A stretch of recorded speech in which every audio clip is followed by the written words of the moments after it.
ఓం నమో భగవతే వాసుదేవాయ. ఓం నమో భగవతే వాసుదేవాయ. ఓం నమో భగవతే వాసుదేవాయ. ఓం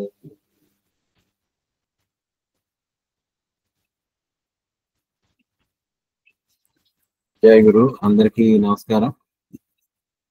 welcome all for today's satsang. Okay, మనము భగవద్గీత 6వ అధ్యాయము ఆత్మ సంయమ యోగము దీన్ని చూస్తూ ఉన్నాము. సో ఇవాళ మరొక 1 or 2 శ్లోకాస్ ఈ 6వ అధ్యాయంలో తెలుసుకునేటువంటి ప్రయత్నం చేద్దాము. ఓం శ్రీ పరమాత్మనే నమః. అథ షష్ఠోధ్యాయః ఆత్మ సంయమ యోగః. 26వ శ్లోకము 6వ అధ్యాయము. 25 కూడా చూడలేదు. 25, 26 వాళ్ళు చూసే ప్రయత్నం చేద్దాము. ఓకే. శ్రీ భగవానువాచ శనైరుపరమేత్ బుద్ధ్యా ధృతి గృహీతయా ఆత్మ సంస్థం మనః కృత్వా న కించిదపి చింతయేత్. భగవానుడు శ్రీకృష్ణ పరమాత్మ అర్జునునకు ఈ ఆత్మయోగము, ఆత్మనిష్ట ఆ విషయం గురించి బోధిస్తూ ఉన్నారు. అది మనం చూస్తూ ఉన్నాము. సో ఈ 25వ శ్లోకంలో కూడా ఈ ధ్యాన స్థితి, ఈ ధ్యానం ఎలా చేయాలి, ఇంకా ఈ ధ్యానాన్ని ఆ ఉత్కృష్టమైనటువంటి స్థితి, ఆ ధ్యాన యోగ స్థితి, దాన్నే ఆత్మయోగము అన్నాం. ఆత్మయోగ స్థితి పొందాలి అంటే ఏ రకంగా దాన్ని ఇంకా ధ్యానాన్ని చేయాలి, ధ్యానాన్ని గాఢతరం ఎలా చేసుకోవాలి అనేటువంటి విషయాల గురించి చెప్తూ ఉన్నారు. ఈ శ్లోకంలో దాన్ని విశదీకరిస్తుంది. ఏం చెప్తున్నారు? 25వ శ్లోకం 6వ అధ్యాయంలో పరమాత్మ చెప్తున్నారు. శనైః ఉపరమేత్ బుద్ధ్యా ధృతి గృహీతయ ఆత్మ సంస్థం మనః కృత్వా న కించిదపి చింతయేత్. అంటే శనై ఉపరమేత్. శనై అంటే క్రమక్రమముగా, నెమ్మదిగా, మెల్లమెల్లగా, ప్రశాంతంగా ఈ ధ్యాన యోగాన్ని ఏ రకంగా అభ్యసించాలి? ధ్యానం కుదరటం లేదండి, ధ్యానం అసలు చాలా కష్టం అండి, మెడిటేషన్ చేయడం అనేటువంటిది అయ్యే పని కాదు, దానికంటే సులువైనటువంటి ఎన్నో పద్ధతులు ఉన్నాయి కదా, ఈ ధ్యానంలో మనము నిలబడలేకపోతున్నాము, కుదరటం లేదు, అసలు 5 నిమిషాలు ఏంటి, 2 నిమిషాలు కూడా ఒక కళ్ళు మూసుకొని ఉండమంటే అవటం లేదు, నిశ్శబ్దంగా ఉండమంటే అవటం లేదు అనేటువంటి దానికి అనేకమైనటువంటి సందేహాలు వస్తూ ఉంటాయి. కాబట్టి పరమాత్మ ఇంకా చెప్తున్నారు దీన్ని ఎలా అభ్యసించాలి. దీంట్లో సూక్ష్మమైనటువంటి మెలకువలు చెప్తున్నారు. ఈ ధ్యాన యోగం కదా, దీని పేరే ఆత్మ సంయమ యోగము. సో ఈ ధ్యానానికి మెలకువలు, ఈ ధ్యాన యోగము ఎలాగా స్థిరపరచుకోవాలి అనేటువంటి విషయంలో ఇంకా పరమాత్మ ఏం చెప్తున్నారంటే శనైః ఉపరమేత్. నెమ్మదిగా, మెల్లిగా, క్రమక్రమముగా ఉపరతిని పొందవలెను. ఇంతకు పూర్వం మనకు శ్లోకాలు చూస్తున్నాం ఆత్మనిష్ట గురించి, ధ్యానం దానికి ఉత్కృష్టమైనటువంటి స్థితి గురించి, ఆ యోగం యొక్క లక్ష్యం గురించి, ఆ మనస్సు పూర్తిగా ఏకాగ్రమ చెంది ఆ మనస్సు ఎక్కడైతే దాని సోర్స్ నుంచి వచ్చిందో, అంటే మనస్సు ఎక్కడి నుంచి బయలువెడలిందో, బయటకు వచ్చిందో మళ్ళీ ఆ సోర్స్ లో విలీనం అయిపోవడము అనేటువంటి స్థితి గురించి చూసాం. ఎత్రో ఉపరమతే చిత్తం నిరుద్ధం యోగ సేవ, ఇట్లాంటివన్నీ చూస్తున్నాం. ఎప్పుడైతే మనస్సు అనేటువంటిది నిరుద్ధం అయిపోయిందో, ప్రశాంతం అయిపోయిందో, కదలికలు లేనటువంటిది అయిపోయిందో, మనస్సు అనేటువంటిది స్థిరపడిపోయిందో, ఉపరతి పొందిందో, ఎత్ర ఉపరమతే చిత్తం నిరుద్ధం యోగ సేవ, యోగము వల్ల ఈ ధ్యాన యోగం వల్ల, ఈ ధ్యానంలో మనం బాగా తర్ఫీదు పొంది ధ్యానంలో బాగా నిలదొక్కుకోవడం వల్ల ఎప్పుడైతే మనస్సు అనేటువంటిది ప్రశాంతం అయిపోయిందో ఆ స్థితి గురించి చెప్పారు. సుఖం అత్యంతికం, you will get the ultimate joy. సుఖం అత్యంతికం. దానికి మామూలుగా ఈ ఇంద్రియ జ్ఞానం వల్ల కూడా పనికిరాదు. ఇంద్రియములు అనేటువంటిది దాన్ని గ్రాహ్యం చేయలేవు, పట్టుకోలేవు. బుద్ధి గ్రాహ్యం అతీంద్రియం. ఆ తర్వాత ఆ స్థితిలో నిలబడిన తర్వాత, ఆ ధ్యాన స్థితిలో నిలబడిపోయిన తర్వాత గురునాపి విచాల్యతే దుఃఖం. ఆ దుఃఖం అత్యధికమైనటువంటి దుఃఖం వచ్చినప్పటికీ కూడా దాని నుంచి విచలితులు కారు అనేటువంటి యోగ స్థితి గురించి చాలా చెప్పుకున్నారు. ఈ శ్లోకాలు మనం చూస్తున్నాం. సో ఆ స్థితిని, ఆ యోగ స్థితిని, that ultimate state of establishing in your own self, దాని గురించి మాట్లాడుతున్నారు. అది ఎలా పట్టుబడాలి? How to be in that state of realization. దానికి ఏం చెప్తున్నారు అని అంటే, క్రమక్రమముగా శనై ఉపరమేత్. ఎందుకంటే even Krishna is telling, lord Krishna భగవంతుడు ఏం చెప్తున్నాడంటే, ఈ మనస్సు అనేటువంటిది చాలా చంచలం. అంతకు తర్వాత కూడా కృష్ణుడు అర్జునుడు ఇదే సందేహం అడుగుతాడు. ఇదే సందేహం అడిగినప్పుడు అర్జునుడు చెప్తాడు, లేదు అర్జున, నువ్వు చెప్తున్నటువంటిది నిజమే, మనస్సు అనేటువంటిది చంచలం. చంచలం మన కృష్ణ అంటాడు తర్వాత 2-3 శ్లోకాల్లో రాబోతుంది. అందువల్ల అర్జునుడికి ముందే ఉపదేశిస్తున్నాడు. Yes, it is for certain. But దీన్ని నెమ్మదిగా అభ్యసించగలను. ఏదో ఒక్కరోజే కూర్చొని 2 గంటలు ధ్యానం చేసేస్తాను అని ఇంకా తర్వాత అలా కంటిన్యూస్ గా మానేయడం అనేటువంటిది కాదు. ఎప్పుడో ఆవేశం వచ్చింది కదా అనేటువంటిది కాదు. శనై ఉపరమే, నెమ్మదిగా క్రమక్రమముగా దీన్ని అభ్యసించగలను. అభ్యసిస్తూ ఇంకా మళ్ళీ ఏం చెప్తున్నారంటే ఉపరమేత్ ఉపరతిని పొందవలను. దీని గురించి చాలా మాట్లాడుకున్నాం. ఇప్పుడు పరమాత్మ ముఖతః వస్తున్నటువంటి వర్డ్స్ ఏవైతే ఉన్నాయో, వ్యాస భగవానుడు సాక్షాత్తు భగవత్ స్వరూపుడు. ఆయన ఆ స్టేట్ ఆఫ్ కాన్షియస్నెస్, ఆ కృష్ణ కాన్షియస్నెస్ లో ఉండి ఆయన ఏం చెప్పారు అనేటువంటిది ఈయన ఆకలింపు చేసుకుని మనందరికీ ప్రసాదించినటువంటి వరము. సో అందుకనే భగవాను వాచ అన్నారు, అంతేగాని వ్యాస వాచ అనలేదు. భగవాన్ స్వయం, శ్రీకృష్ణ పరమాత్మ స్వయం ఏం చెప్తున్నారంటే, ఉపరమేత్ శనై ఉపరతిని పొందవలను. నెమ్మదిగా ఉపరతి అంటే ఏంటండి? ఉపరతి, అంటే సమీపము, రతి అంటే రమ్యతే, ఆనందము.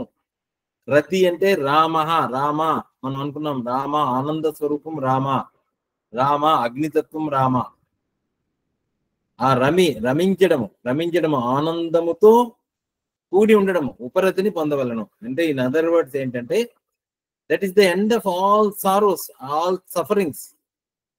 ఎస్మిన్ స్థితిలో నా దుఃఖేన గురునాపి విచాల్యత అన్నారు. అంటే ఏ స్థితి అని ఉంటే దుఃఖం అనేటువంటి దరికి చేరదు. దుఃఖం లేని స్థితి అని అంటే అక్కడ నెగిటివ్ గా వర్ణించారు. ఇక్కడ ఉపరతి అని అంటే ఆనందమైనటువంటి స్థితి. ఉపరతిని పొందవలను అంటే ఈ ప్రాపంచిక చింతనల నుంచి విముక్తి. ఉపరతి అని అంటే all mental efforts are getting dropped. How is it possible? అసలు నిజమేనా? పాసిబులేనా? ఎలా అవుతుంది? పొందవలను. ఎలాగా? నెమ్మదిగా మనం అడుగుతాం అనమాట. ఎలా నెమ్మదిగా చేయాలండి? ఒకడెవరు అడిగారు శిష్యుడు వెళ్ళి గురువు గారిని, అయ్యా భగవంతుడు అంతటా ఉన్నారంటున్నాడు, అంతా భగవంతుడే అంటున్నాడు, భగవంతుడు అంటే ప్రేమతత్వం అంటున్నాడు, భగవంతుడు అంటే మీరు చెప్పారు భగవంతుడు విశ్వ వ్యాపకుడు అన్నాడు, సర్వశక్తిమంతుడు అన్నాడు, అన్నిటినీ నియమించేటువంటి వాడు అని చెప్పారు. అలాంటి భగవంతుడు నాకు ఎక్కడ కనబడటం లేదు. భగవంతుని ఎలా ప్రేమించాలి? తల్లిదండ్రుల్ని ప్రేమిస్తున్నావా? తల్లిదండ్రులు ప్రేమిస్తున్నాను, కనిపిస్తున్నారు కాబట్టి. నీ భార్యను ప్రేమిస్తున్నావా? ప్రేమిస్తున్నాను, ఆమె కనిపిస్తున్నది. పిల్లల్ని ప్రేమిస్తున్నావా? పిల్లల్ని ప్రేమిస్తున్నాను. నీ స్నేహితుల్ని ప్రేమిస్తున్నావా? తెలుస్తున్నదండి, ప్రేమిస్తున్నాను. మరి భగవంతుణ్ణి తెలియదండి. భగవంతుని ఎలా ప్రేమించాలో తెలియదు. ఎందుకంటే ఆయనకు రూపం లేదు. ఆయన ఎవరో చెప్పారు కృష్ణుడు అంటే పోను నాకు ఇష్టం కాబట్టి కృష్ణుడిని పోను ఏదో ప్రేమిస్తున్నాను, ప్రేమించాలన్నా కూడా ఆ ప్రేమ అనేటువంటిది నిలబట్టం లేదు. అది నేను ప్రేమిస్తున్నానో లేదో నాకు తెలియటం లేదు. ఎలా ప్రేమించాలి? భగవంతుని ఎలా ప్రేమించాలి అంటే గురువుగారు అన్నట్టు నాన్న ప్రేమిస్తూనే ఉండాలి. భగవంతుడు అంతటి వాడు, అంతా ప్రేమ స్వరూపుడు. అందరి హృదయాల్లో ఉండేటువంటి వాళ్ళు, అంతటా ఉండేటువంటి వాడు, అన్నీ తానే ఉండేటువంటి వాడు కాబట్టి భగవంతుని ప్రేమించాలన్నాడు. లేదు గురువు గారు అర్థం కావట్లేదు, భగవంతుని ఎలా ప్రేమించాలి అని అంటే మళ్ళీ అదే చెప్పారు. ఆయన భగవంతుని ప్రేమించాలి, అంతటా అనేటువంటిది ఆయన, నీ శ్వాస రూపంలో ఉండేటువంటిది ఆయన, నువ్వు తిన్న ఆహారాన్ని జీర్ణం చేసేటువంటిది ఆయనే, నువ్వు ప్రేమించాలి అని అన్నా. ఎలా ప్రేమించాలి అంటే ఎలాగా అనేటువంటిది ఉండదు. మనకి ఎప్పుడైతే అర్థం అవుతుందో, ఎప్పుడైతే ఆ తత్వం బోధపడుతుందో, ఉన్నది ఒక్కటే అనేటువంటి సద్వస్తువు అదే అనేకముగా ఉన్నది అనేటువంటి అర్థం అయినప్పుడు, మనము భగవంతుడు అంటే ఏమిటో తెలుసుకున్నప్పుడు అది ప్రేమించగలుగుతాం. పిల్లవాడు ఎలా నడక నేర్చుకుంటాడు? నడక నేర్చుకోవాలి, నాన్న నడు నాన్న నడు అంటే నడక నేర్చుకుంటాడు, నడక నేర్వడు. వాడు పడుతూ ఉంటాడు, లేస్తూ ఉంటాడు, మళ్ళీ పడిపోతూ ఉంటాడు, మళ్ళీ లేస్తూ ఉంటాడు, అడుగులు చిన్న చిన్న అడుగులు వేస్తూ ఉంటాడు, అడుగులు వేస్తూ వేస్తూ నడక నేర్చుకుంటాడు. డ్రైవింగ్ చేస్తూ చేస్తూ డ్రైవింగ్ నేర్చుకుంటాం. అంతేగాని డ్రైవింగ్ గురించి లెక్చర్స్ విని డ్రైవింగ్ ఎలా చేయాలో, డ్రైవింగ్ అనేటువంటిది చెయ్యకపోతే అసలు నేర్చుకోగలమా? డ్రైవింగ్ నేర్చుకోలేము. గురువు గారు వేదం టీచ్ చేస్తూ ఉంటారు. ఎలా నేర్చుకోవాలి వేదం? ఎలాగ గురువు గారు చెప్పింది విని విని విని ఉండడం వల్ల ఏమి రాదు. వినడం వల్ల దాని మీద ఇంట్రెస్ట్ వస్తుందేమో, కానీ మనము ప్రాక్టీస్ చేసి అందులోకి దిగినప్పుడే, అందులోకి దూకినప్పుడే మనము వేదాన్ని మళ్ళీ ఉచ్చరించగలగడం. మనంతటా మనము దాన్ని ఎప్పుడైతే మనం ఉచ్చరించామో, దాన్ని మళ్ళీ మనము చెప్పడం మొదలెట్టామో, ఆ ఆనందం అనేటువంటిది మనం కూడా అనుభవించగలుగుతాం. డ్రైవింగ్ అనేటువంటిది మనం సొంతంగా దూకినప్పుడు చేయగలం. ఈత ఎలా నేర్చుకుంటాం? స్విమ్మింగ్. సో ఏ పని అయినా కూడా unless you dive deep within, you cannot understand that, you cannot learn it. Similarly భగవంతుణ్ణి ప్రేమించాలి ప్రేమించాలి అని గురువు శిష్యుడికి ఎంత చెప్పినా, అన్లెస్ ఈ డైవ్ డీప్ విత్ ఇన్, ధ్యానం చెయ్యాలి చెయ్యాలి అని ఎంత చెప్పినా, unless we do that meditation, we sit for meditation, we cannot understand what is it. అలాగే కానీ పరమాత్మ ఎంతో దయాత్ర హృదయంతో, ఎంతో ప్రేమతో, ఎంతో కరుణతో ఇంకా చెప్తూనే ఉన్నారు. ఇంకా మనకి నాన్న శనే శనే ఉపరమేత్, నెమ్మది నెమ్మదిగా రోజుకి 5 నిమిషాలు మొదలెట్టు. పొద్దున 5 నిమిషాలు, సాయంత్రం 5 నిమిషాలు నీతో నువ్వు ఉండు. నాకించిదపి చింతేది, అటు ఇటు ఆలోచించకు, చింతనలు పోనివ్వకు, అటు వెళ్ళనివ్వకు అంటూ ఇంకొకటి చెప్తున్నారు. ఇంకా అంటే ఈ సూక్ష్మమైనటువంటి మెలకువలు కదా ధ్యానంలో. ఇంకా ఏం చెప్తున్నారు అని అంటే, బుద్ధ్యా ధృతి గృహీతయ. బుద్ధ్యా ఏంతో చేయాలి? నీ బుద్ధితో. నీ బుద్ధితో. మనకు బుద్ధి అంటూ ఉంది. మన బుద్ధి అనేటువంటిది ఉంది. బుద్ధి అని అంటే ఇంటెలిజెన్స్, తెలుస్తున్నది. తెలివి వేరు, తెలియడం వేరు. ఇది తెలుస్తున్నది. తెలివి అనేటువంటిది ఉంది, ఆ తెలివి లక్షణం అనేటువంటిది తెలియడం. తెలివి అనేటువంటిది ఉంది, ఆ తెలివి లక్షణం తెలియడం. ఆ తెలియడానికి, ఆ ఇంటెలిజెన్స్ కి మళ్ళీ నిశ్చయాత్మకము, నిర్ణయాత్మకం అనేటువంటిది ఒక లక్షణం ఉంది. బుద్ధ్యా అంటే that intelligence with that intelligence is guided by what? That intelligence, intellect is different, intelligence is different. బుద్ధి, ఆ బుద్ధి, తెలివి, ఈ డిస్టింక్షన్ మనకి తెలియాలి. బుద్ధి, తెలివి. ఈ తెలివి పని ఏంటి అని అంటే తెలుసుకొనడమే దాని పని. ఈ తెలుసుకొనడం అనేటువంటిది ఎప్పుడైతే వచ్చిందో, ఆ తెలుసుకొనడానికి ఒక నిర్ణయం వస్తుంది. ఇది బాగుంది, ఇది బాగలేదు, ఇది మంచిది, ఇది చేస్తాను, ఇది చెయ్యను అనేటువంటి ఒక కర్తృత్వం అనేటువంటిది దానికి జోడించబడుతుంది. అందువల్ల తెలివి వేరు. ఈ తెలివికి ఉండేటువంటి లక్షణాలు, ఈ నేను అనేటువంటిది అహంకారము, నేను తెలుసుకుంటున్నాను, నేను ఇది చేస్తున్నాను అనేటువంటి తెలివి, ఇది కొంచెం డిఫరెంట్ గా ఉంటుంది. అది మనకు అర్థం అవుతూ ఉంటుంది. సో ఇక్కడ ఏం చెప్తున్నారు పరమాత్మ? ఆ బుద్ధి, ఏ తెలివి అయితే నీకు తెలుస్తున్నదో ఆ తెలివిని ధృతి గృహీతయా, ధృతి ధైర్యయుక్తమైనటువంటి బుద్ధితో. ధృతి, ధైర్యం ఉండాలి. ఇప్పుడు మనం అనేక మాటలు వింటూ ఉంటాం. ఏం మెడిటేషన్ అండి, మెడిటేషన్ వల్ల ఉపయోగం లేదు, నేను చూస్తూనే ఉన్నాను, ఆయన 20 లక్షల సంవత్సరాలు బట్టి చేస్తున్నారు, ఏమాత్రం ప్రయోజనం లేదు, ఏమాత్రం ఉపయోగం లేదు, పైపెచ్చు ఆయన చాలా అహంకారంగా తయారయ్యాడు ఆయనకి అని ఎవరో చెప్పిన మాటలు వింటారు. శాస్త్రాన్ని చదువుకోడు, శాస్త్రం ఏమిటో అర్థం కాదు, భగవద్గీత ఏం చెప్పిందో అర్థం కాదు, గురువులు చెప్పారు ఏంటో అర్థం కాదు, ఎవరో ఏదో చెప్తారు, ఎవరో ఏదో వీడియోలు పెడతారు. ఇప్పుడు మనకి బాగా అలవాటు అయిపోయింది. ఆ వీడియోలు ఎవరికి తెలిసింది వాళ్ళు పెట్టేస్తూ ఉంటారు. సో ఇవన్నీ కూడా అనేకమైన శృతి విప్రతిపన్నాకే యథా స్థాస్యతి నిశ్చల అన్నారు భగవంతుడు. అంటే విన్నవాటి యందు, వినబడినటువంటి మాటల యందు మనస్సు చెలించకుండా ఎప్పుడైతే స్థాస్యతి నిశ్చలమైనటువంటి బుద్ధి ఉంటుందో, నిశ్చలమైనటువంటి బుద్ధి అంటే విశ్లేషణాత్మకమైనటువంటి బుద్ధి, అంటే దాంట్లో తమో రజోగుణములతో ముక్తమైనటువంటి బుద్ధి, సాత్వికమైనటువంటి బుద్ధి. సాత్వికము అనేటువంటి విచక్షణతో కూడినటువంటి బుద్ధి, డిస్క్రిమినేటివ్ ఇంటెలిజెన్స్. మన బుద్ధి ఉండాలి కదండి. బుద్ధి గాడిదలు కాసిందా అని చెప్తారు పెద్దవాళ్ళు. ఏనాయన బుద్ధి నీకేమైనా తప్పిందా? బుద్ధి లేకుండా ప్రవర్తిస్తున్నావేంటి? నీకు ఆ మాత్రం విచక్షణ ఉండక్కర్లేదా? నీకు మాత్రం జ్ఞానం ఉండక్కర్లేదా? ఏది మంచో ఏది చెడో తెలుసుకోలేనటువంటి బుద్ధిహీనుడు అయిపోయేవేంటి అనేటువంటి తిడుతూ ఉంటారు. ఆ బుద్ధి, ఏ బుద్ధి అయితే పరమాత్మ ఇక్కడ ప్రేరేపించమని చెప్తున్నారో ఆ సాత్వికమైనటువంటి బుద్ధి, ఆ సాత్వికమైనటువంటి బుద్ధి ఏంటంటే that is called the intuitive intelligence. Intuitive అంటే ఎప్పుడైతే ఇంద్రియములకు బుద్ధి లోబడిపోయిందో, అంటే చూసేటువంటి వాటి పట్ల, వినేటువంటి వాటి పట్ల, ఈ చెప్పుడు మాటల వల్ల చెడిపోతారు, వీటి తాలూకు ఇంగిత జ్ఞానం పోయిందని చెప్తారు. సో ఆ బుద్ధి కాదు.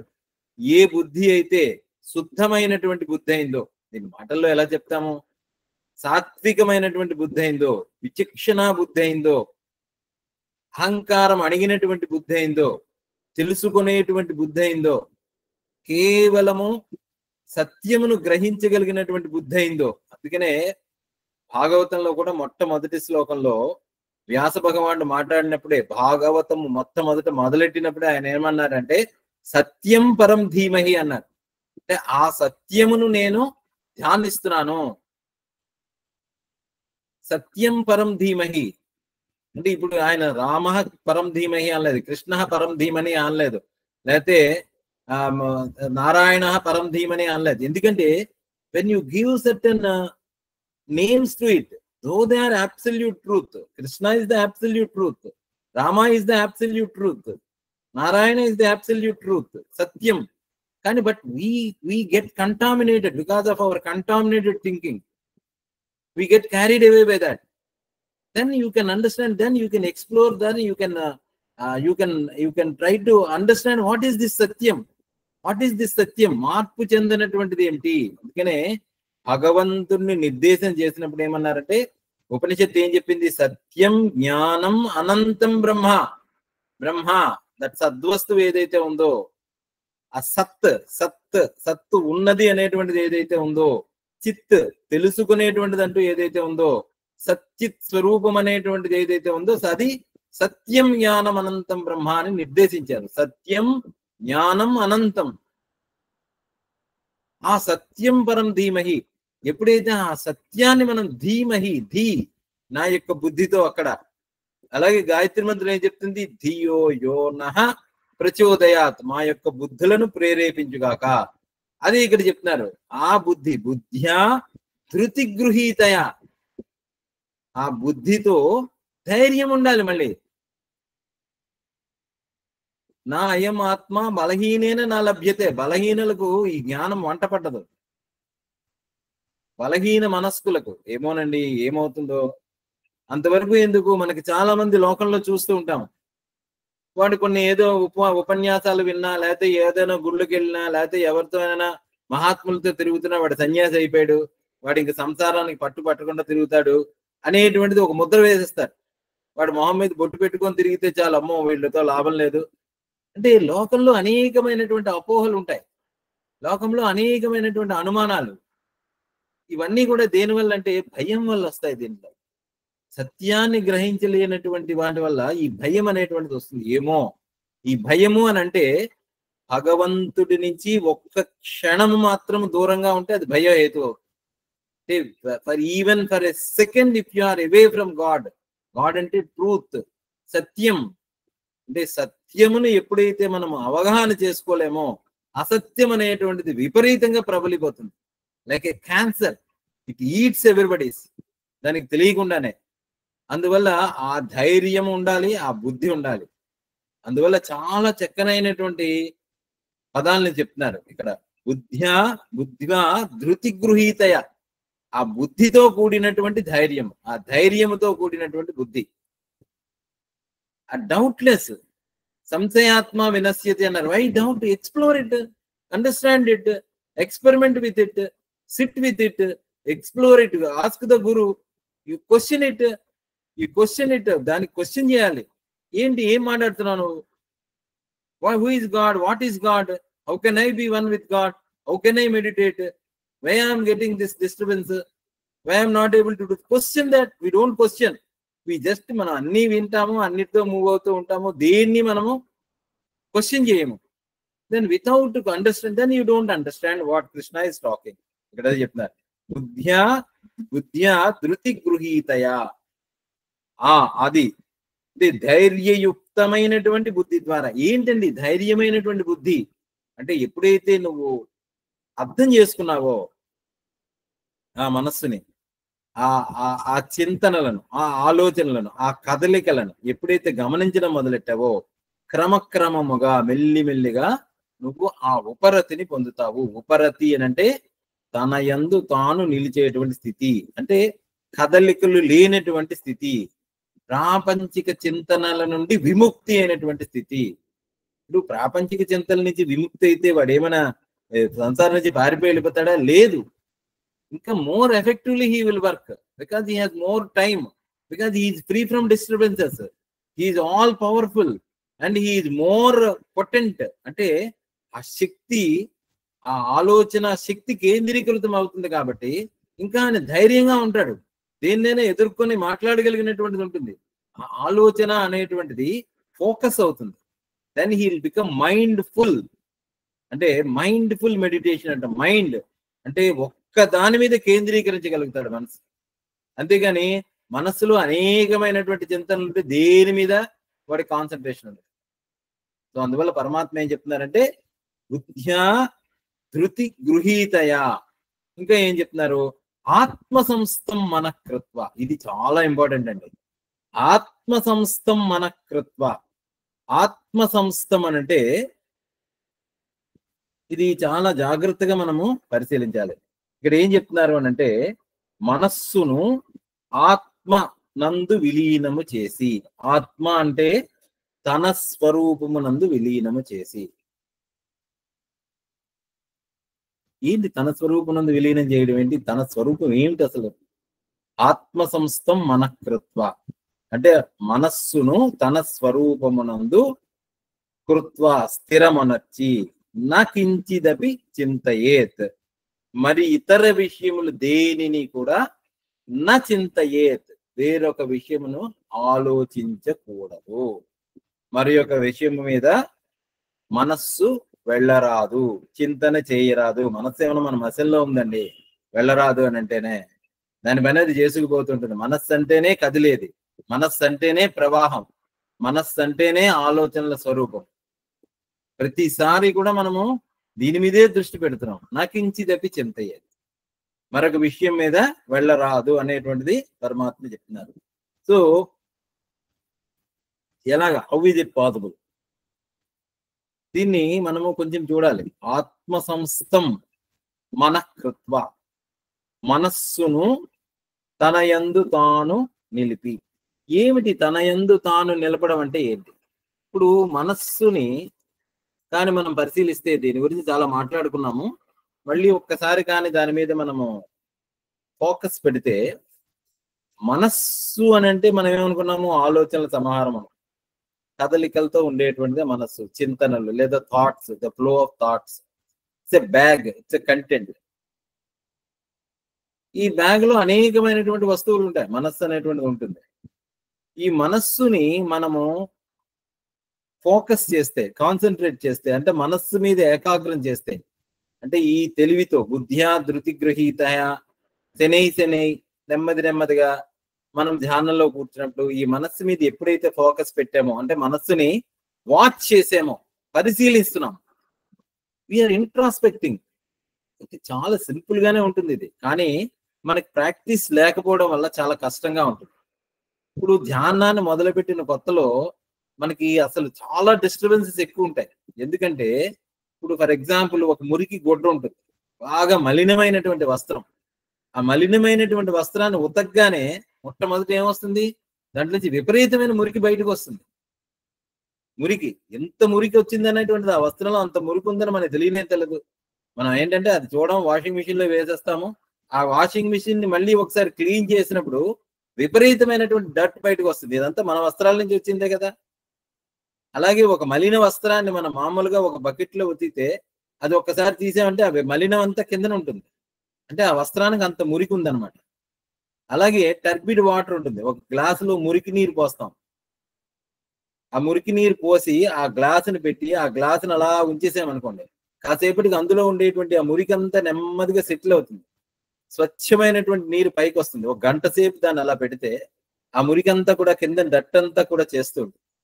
అలాగా మనస్సు అనేకమైనటువంటి సంసారాన్ని తగిలించుకొని ఉంది.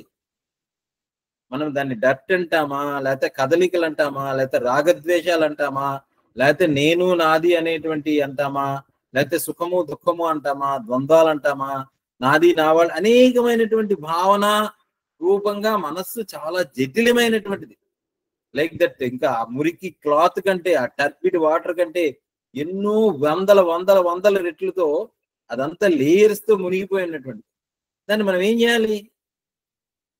If you want to that clean that mind, బుద్ధ్యా ధృతి గృహీతయా శనై శనై ఉపరమేత్, నెమ్మది నెమ్మదిగా ఆ క్లాత్ ని, ఆ మనస్సు అనేటువంటి ఆ మలినపడ్డటువంటి దాన్ని మనం శుద్ధం చేయాలంటే ఏం చేయాలి?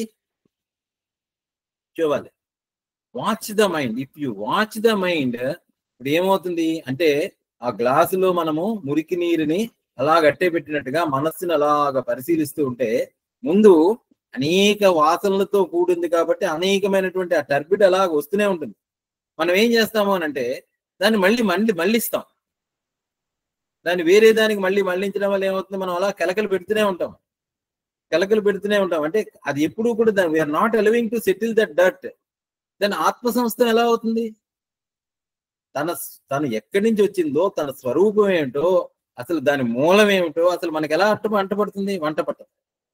ఇంకొక 2 విషయాలు ఉన్నాయి. మామూలుగా మనం చేసేటువంటి ధ్యానముల్లో మనకి అనేక రకాలైనటువంటి ధ్యాన ప్రక్రియలు చెప్తారు. రూపధ్యానం అంటారు. అంటే భగవంతుడు ఏదో ఒక రూపంగా మనకు నచ్చినటువంటి రూపం మీద ధ్యానం చేయమని పెడతారు. మంచిది. ఇప్పుడు మనకి ఇష్ట దైవం ఒకే వెంకటరమణమూర్తి, లేకపోతే కృష్ణుడు, లేకపోతే రాముడు అనేటువంటి రూపం మీద ఆ భగవంతుని అలాగా పిల్లను గ్రోవి, ఆ చక్కనైనటువంటి ఆ విశాలమైనటువంటి నేత్రములు, ఆ మంచి కట్టుకున్నటువంటి ఆ మంచి అందమైనటువంటి ముఖము, అదరం మధురం, వదనం మధురం, నయనం మధురం, హృదయం మధురం, గమనం మధురం, ఇలాగా మధురాష్టకంతో చెప్పుకుంటూ మధురాష్టకంతో ఆ స్వామి వారిని అలాగ చేస్తూ రూపధ్యానం చేస్తూ దాంట్లో తన్మయం అవుతూ ఆ రూపధ్యానాన్ని ఊహించుకుంటూ రూపధ్యానంతో విలీనం అవుతూ మనం చెయ్యొచ్చు. అక్కడ ఏమైంది? ఆత్మ ఉన్నది, ఆ మనస్సు ఏమైంది? ఆ రూపంలో విలీనమైంది. అంటే ఆ మనస్సు అనేటువంటిది లయం అయిపోయింది. మనోలయము అంటాం. లయము. ఉదాహరణకి సంగీతం పాడేటువంటి వాడు ఆ సంగీతములో లయం అయిపోతాడు. ఆ అనేకమైనటువంటి రాగాలు, ఆ రాగాల్లో ఉండేటువంటి ఆరోహణ అవరోహణలు, దాంట్లో పల్లవులు పాడుకుంటూ అది చక్కగా అనేకమైనటువంటి ప్రక్రియలతో అనేకంగా రాగ తాళయుక్తంగా పాడుతూ దాంతో మమేకం అయిపోతాడు. ఆ మనస్సు అనేటువంటిది లయం అయిపోతుంది. రూపధ్యానం మంచిది. మనస్సు ఏమైంది? లయం అయిపోయింది. బాగుంది. But once you come out of it, that ఆ లయం అనేటువంటిది నిలబడుతున్నదా, లేకపోతే మళ్ళీ ఆ వాసనలతో మళ్ళీ బయటకు వచ్చేస్తున్నదా? అది ఒక సమస్య ఉంది. లేదా ఇంకొకటి ఉంది. రూపధ్యానం ఒక పద్ధతి ధ్యాన ప్రక్రియలు. ఇంకొక ధ్యాన ప్రక్రియ ఉంది. దానినే మనం ఏమన్నామంటే శబ్ద ధ్యానం కానీ, లేకపోతే మంత్ర ధ్యానం కానీ. These are different stages. I am not saying one is higher or one is lower and all these things. I am trying to analyze and understand what this Atma Dhyanam. Atma Dhyanam ante Atma Samstham ante ఏంటి అసలు? What is that we are talking about? What is Krishna talking about? Atma Samstham Manakritva. నీ ఆత్మలోని ఈ మనస్సు వెళ్ళి లయం అయిపోవాలన్నారు. ఆత్మలో లయం అవ్వడం అంటే ఏంటి అసలు? That is what I'm trying to understand and trying to be discuss with you all. ఆత్మ సంస్థం మనకృత్వ అంటే రూపధ్యానం ఒకటి చూసాము. అలాగే రెండోది శబ్ద ధ్యానం ఉన్నది. శబ్దము అని అంటే ఇప్పుడు భాగవతం అంటేనే శబ్ద ప్రామాణికం. భాగవత కథలు చదివితే ఆ శబ్ద స్వరూపంగా ఉండేటువంటిది భగవంతుడే, భక్తులుగా ఉండేటువంటిది భగవంతుడే.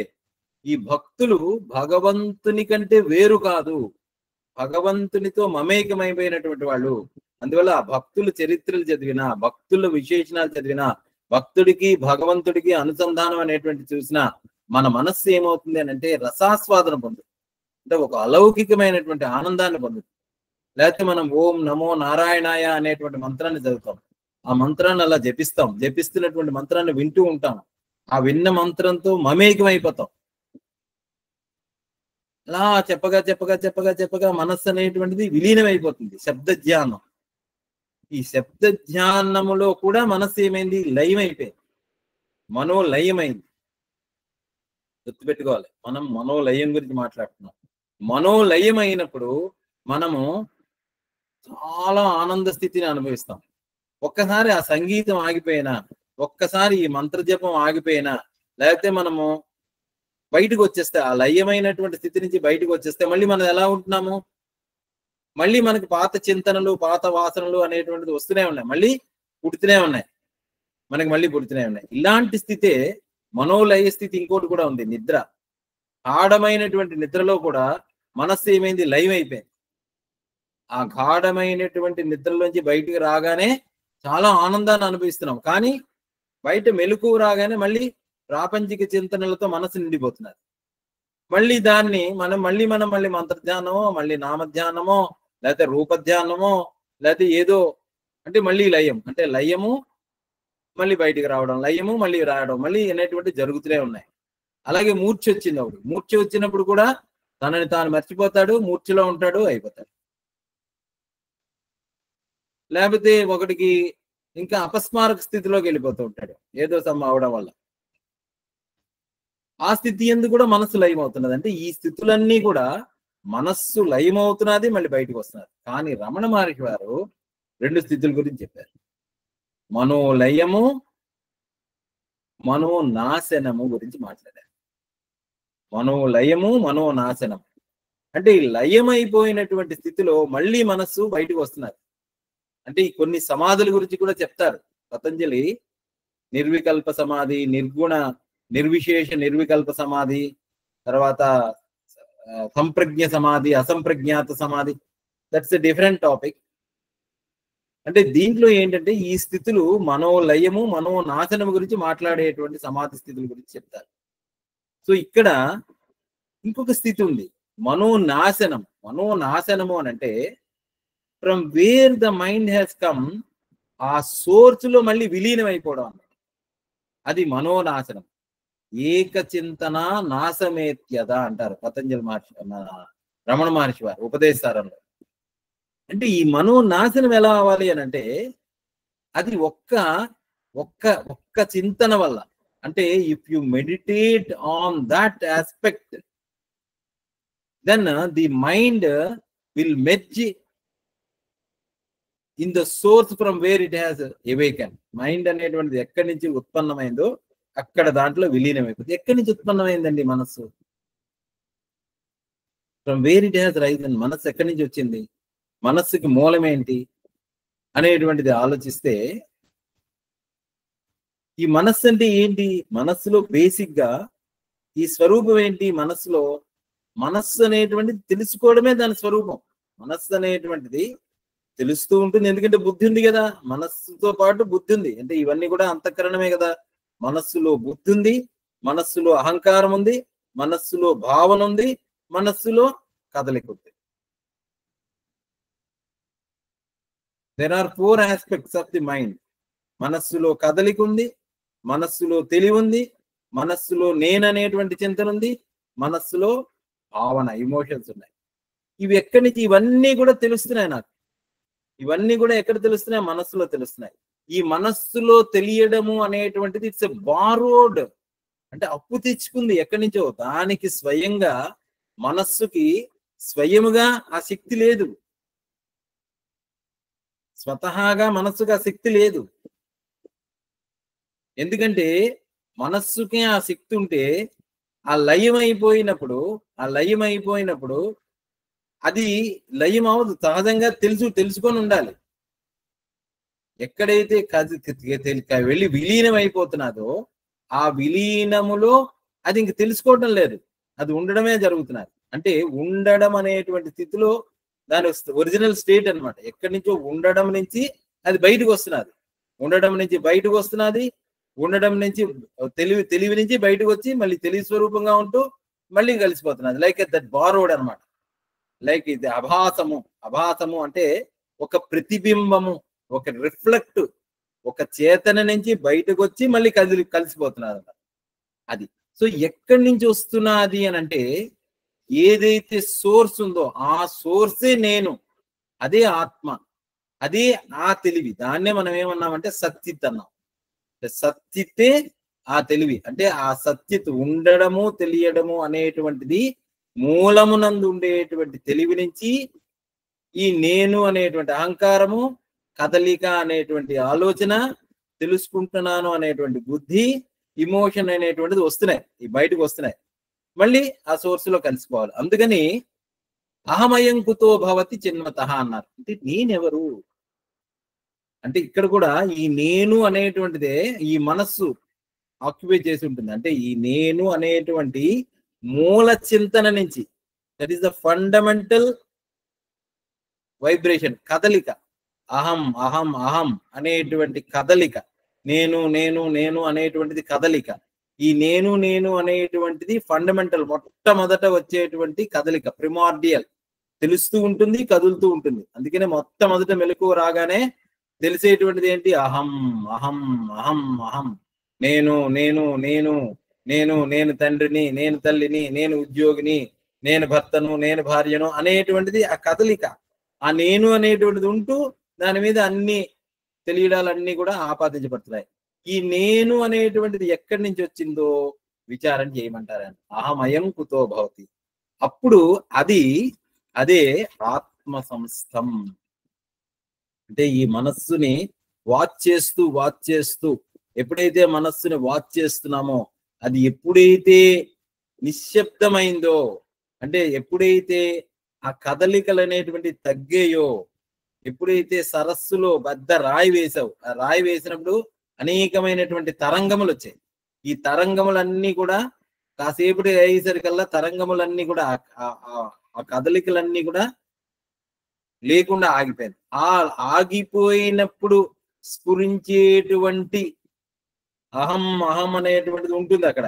ఈ నేనెవరు, నా మనస్సు ఏంటి, ఈ మనస్సు కదలటం లేదేంటి, ఈ మనస్సులో ఏమి వాసనలు ఉన్నాయి అని మనస్సుని గమనించినప్పుడు ఆ మనస్సులో వచ్చేటువంటి ఫస్ట్ థాట్ ఆ నేను ఎవరు, అహమయం కుతో భవతి చిన్మతః విచారణ చేయవలను. నేను ఎవరు అనేటువంటిది విచారణ చేస్తే అప్పుడు అది వెళ్ళి ఆత్మ సంస్థం, మనస్సుతో ఆ మనస్సు వెళ్ళి ఆత్మ అంటే తన యందు తాను విలీనమైపోతుంది.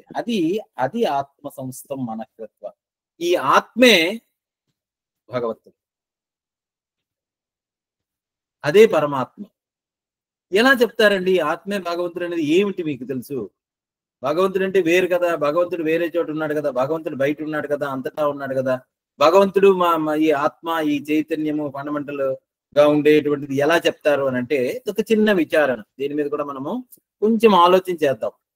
This is very very fundamental topic and very important topic. దీనివల్ల మనకి ధ్యానం అనేటువంటిది చాలా అద్భుతంగా కుదురుతుంది. ఏమిటి అని అంటే ఒక ఆలోచన, ఒకటి కొంచెం ఆలోచిద్దాం. మనం అందరం కూడా ధ్యానం చేస్తాము, మనం అందరం కూడా చింతన చేద్దాము.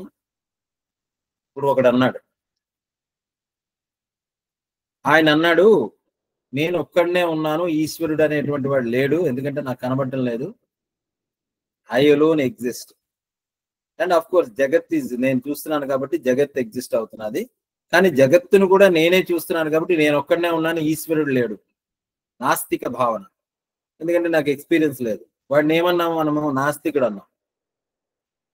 అది నాస్తిక వాదం అన్నాం. Okay, so as he goes on through different pages of life, వాడికి దెబ్బలు తగలగా లేకపోతే వాడికి అనుకోనటువంటి అనేకమైనటువంటి దుఃఖాలు, బాధలు, కష్టాలు, తన ప్రమేయం లేకుండా తను అనేకమైనటువంటి ఇబ్బందులకు లోనవుతున్నప్పుడు ఏంటి కారణం, ఎందుకు ఇలా జరుగుతున్నది అనేటువంటిది చింతన చేసినప్పుడు then he may understand about the various aspects of life. Okay, అతను వదిలేద్దాం, అది ఒక కేటగిరీ ఆఫ్ ది పీపుల్. ఇంకొకడు అన్నాడు, నేను ఉన్నాను, ఈశ్వరుడు ఉన్నాడు. నేను ఉన్నాను ఎందుకంటే ఇదంతా కూడా ఈశ్వర శక్తి వల్ల జరుగుతున్నది. నేను వేరుగా ఉన్నాను, ఈశ్వరుడు వేరుగా ఉన్నాడు. నేను ఆ ఈశ్వరుని ఏదో విధంగా చేరుకోవాలి అనేటువంటిది కొంతమంది ఆలోచనాపూర్వకమైనటువంటిది ఉంది. నేనున్నాను, నేను భక్తుడిగా ఉన్నాను, నేను సాధన చేస్తూ ఉన్నాను, ఈ సాధనకంతటికి కూడా ఆయన కర్తగా ఉండేటువంటిది ఈశ్వరుడుగా ఉన్నాడు అనేటువంటిది ఒక భక్తి ఏర్పాటుతో అదో రకమైనటువంటి సిద్ధాంతం ఉన్నది. అతన్ని మనం ఏమంటాము అనంటే భక్తుడు లేదా సాధకుడుగా అంటాం.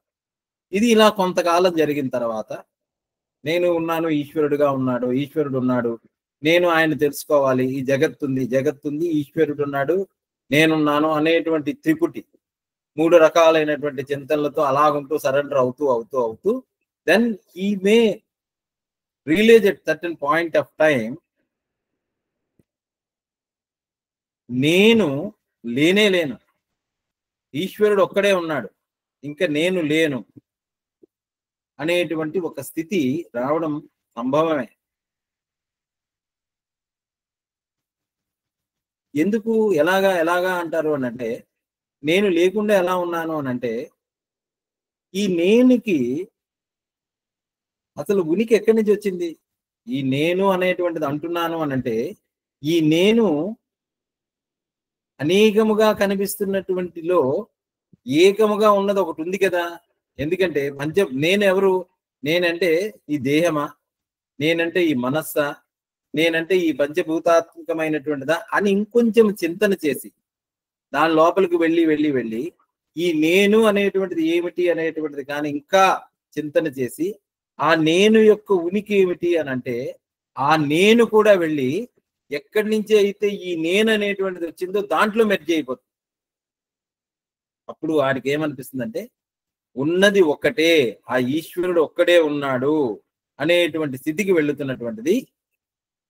ఉన్నది ఆ సముద్రమే, కెరటములుగా లేవు, కెరటముగా ఉన్నట్టుగా కనిపించినా నేను వేరు, కెరటం వేరు, నగ వేరు, బంగారం వేరు, చెట్టు వేరు, నేను వేరు, దానికి ప్రపంచం వేరు, సృష్టి వేరు, నేను వేరు అనేటువంటి భావనలతో ఉండేటువంటి వ్యక్తి వీటన్నిటికీ మూలమునందు ఉండేటువంటిది ఒకే చైతన్యము. ఎందుకంటే నేననేటువంటిది ఏమిటి?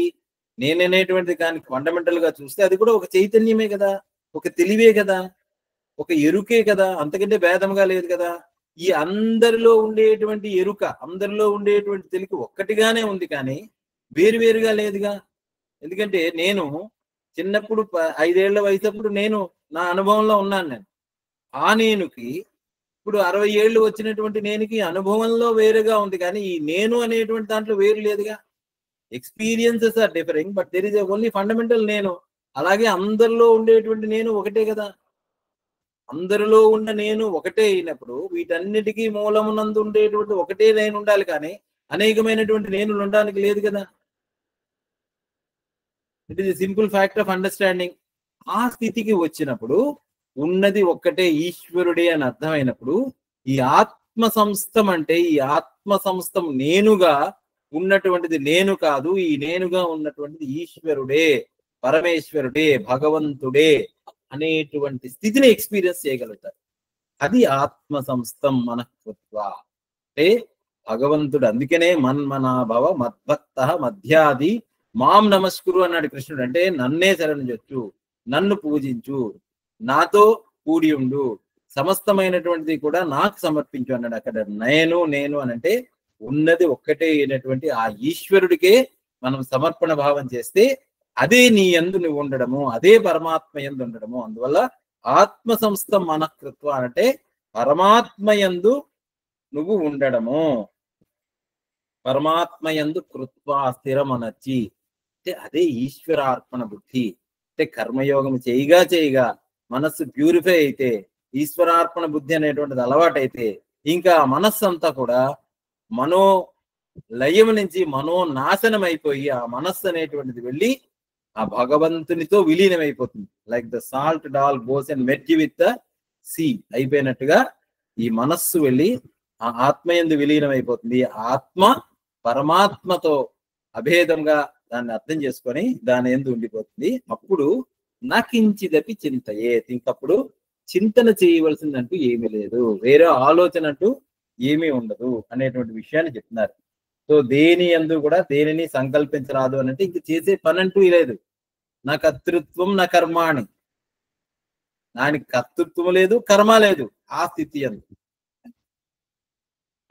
ఎందు అంటే మనోనాశనమైనటువంటి యోగికి ఆయనకి చేయవలసినటువంటి పని అంటూ లేదు. కర్తృత్వం అనేటువంటిది లేదు, కర్తగా ఉండడు, కర్తృత్వం భోక్తృత్వం ఉండదు. అది ఆత్మధ్యానము అంటే శబ్ద ధ్యానము రూప ధ్యానముల కంటే అతీతమైనటువంటి ధ్యానమే ఆత్మధ్యానము. ఆత్మధ్యానము అంటే నిశ్శబ్దము, తనతో తను ఉండుట, ఆ మనస్సు నాశనమైపోయుట. ఆ నాశనమైపోయినటువంటి స్థితే ఆత్మస్థితి. అదే ఆత్మధ్యానము, అదే ఉత్కృష్టమైనటువంటి ధ్యానము.